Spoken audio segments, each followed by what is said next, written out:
Single line లో చెప్పాలంటే ఏం చెప్తారు sir? What is life? Wife అంటే నైఫ్ అనే ఎక్కువ వీడియోలు బయట బాగా చూస్తున్నాము.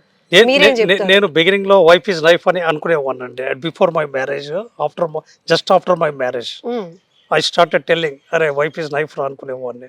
ఎందుకంటే ఆవిడకి డ్రింక్ హ్యాబిట్ అన్న కోపం, స్మోకింగ్ అన్న కోపం, ఎనిమిది తినకూడదు. నేను క్వైట్ ఆపోజిట్. ఓకే. ఆమె most discipline, I most in discipline. అందుకే వైఫ్ ఇస్ లైఫ్ అనేవాడిని ఫ్రెండ్స్ దగ్గర. కానీ రాను రాను తర్వాత తెలుసుకున్నాను వైఫ్ ఇస్ లైఫ్ అని తెలియడానికి నాకు చాలా టైం పట్టిందండి.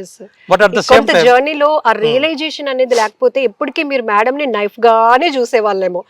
లైఫ్ గా మారిందనే యాక్సెప్టెన్సీ కూడా ఉండదేమో కదా సార్? అయితే ఒకటమ్మా, నైఫ్ అనేవాడినే కానీ ఎప్పుడు నైఫ్ గా నేను చూడలేదు. ఆమె నాకు నైఫ్ గా ఎప్పుడు కనపడలేదు. నా రైట్ హ్యాండ్ గానే ఉండేది. నా బాగోగులు చూసుకునేది, పిల్లల బాగోగులు చూసుకునేది, హై రెస్పాన్సిబిలిటీ తీసుకునేది పిల్లల్ని. ఒక రోజు ఇంటికి వచ్చాను. When my son was studying 5th class. ఆ పర్టికులర్ మూమెంట్లో వానికి కొడుతుంది, కర్ర తీసుకొని ఎమ్మడి ఇచ్చి కొడుతుంది ఇంట్లో. ఎందుకు కొడుతున్నావే అని అడిగాను.